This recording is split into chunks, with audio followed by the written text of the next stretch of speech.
tout le monde, on se retrouve pour une nouvelle vidéo qui est la première vidéo de la série sur comment éduquer son lapin en liberté.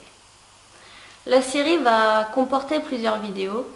Donc tout d'abord les questions à se poser avant d'avoir un animal. Ensuite il y aura les différentes étapes de la mise en liberté. Mais on parlera également de l'alimentation, de la propreté et des soins. Le but de cette série de vidéos est de vous montrer qu'on peut éduquer un lapin en liberté, car beaucoup de personnes pensent qu'un lapin est fait pour vivre en cage. Mais non, on peut aussi également l'éduquer comme un chat. La première question à se poser est donc, est-ce qu'on a le temps de s'occuper d'un animal ? Bien sûr, un lapin demande, comme tout animal, chien, chat par exemple, des soins et une attention particulière. Mais par exemple, ça a un peu moins de contraintes qu'un chien parce qu'on n'est pas obligé de le promener sous la pluie ou sous la neige. Une autre question très importante à se poser, c'est est-ce qu'on a les moyens financiers pour avoir un animal ? Bien sûr, un lapin ne coûte pas très cher à l'achat. Par exemple, pour Biscotte, on l'a payé une trentaine d'euros. Mais il faut prévoir les dépenses annexes comme la litière, les frais vétérinaires, mais encore l'alimentation ou les jouets. D'ailleurs, il est préférable d'acheter votre animal chez un éleveur plutôt qu'en animalerie, car déjà, c'est des personnes passionnées. En animalerie, ils ne sont pas sevrés forcément à temps, donc vous aurez plus de mal pour l'éduquer. Et il risque d'y avoir plus de problèmes de santé. Bien sûr, il faut également penser qu'un animal, c'est très cher s'il a des soucis de santé. Donc pas question de l'acheter si vous n'avez pas les moyens d'assumer les frais vétérinaires. Par exemple, les frais vétérinaires, il y a tous les ans la vaccination pour votre lapin, mais il faut également prévoir la stérilisation ou alors la castration. Après, de manière générale, les frais, que ce soit nourriture et litière, vous en aurez pour 30 à 40 euros par mois environ. Par exemple, nous, on a pour environ déjà 10 euros par semaine de légumes.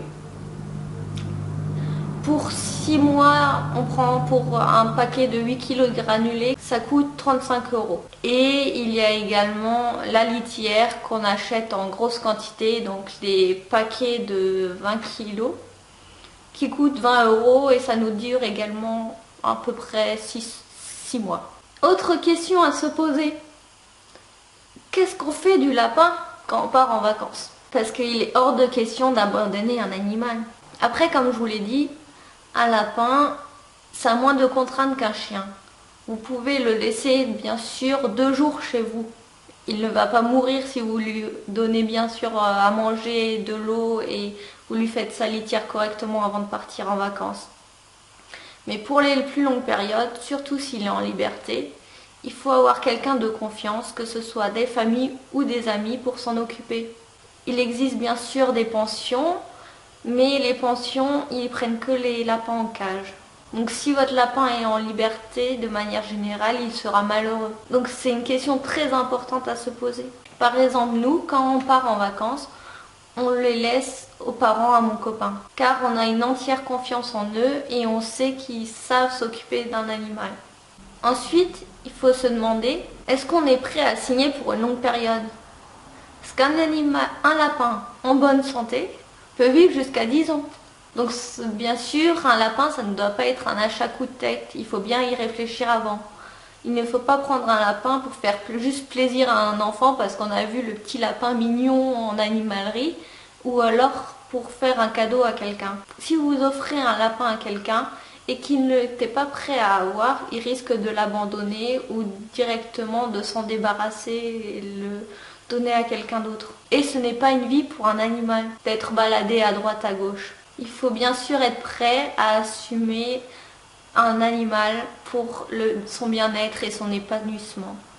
Dans le cas contraire, bien sûr, comme les autres questions, si vous n'êtes pas en accord avec, vous ne prenez pas d'animal. Donc de manière générale, les questions à se poser, c'est est-ce qu'on a du temps pour s'en occuper ? Est-ce qu'on a les moyens financiers pour acquérir l'animal ?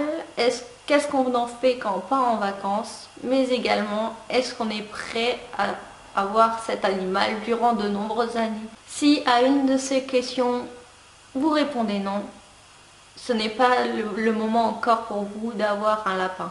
Si tout est ok, n'hésitez pas à regarder les autres vidéos qui vont suivre sur comment éduquer votre lapin en liberté.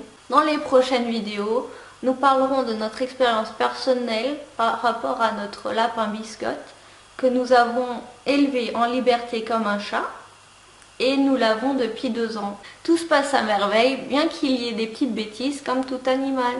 Mais vous pouvez bien sûr voir cela dans les prochaines vidéos. Je vous dis donc à très bientôt pour une nouvelle vidéo. N'hésitez pas à la liker, à la commenter, mais également à vous abonner pour pouvoir suivre nos aventures. Ciao ciao!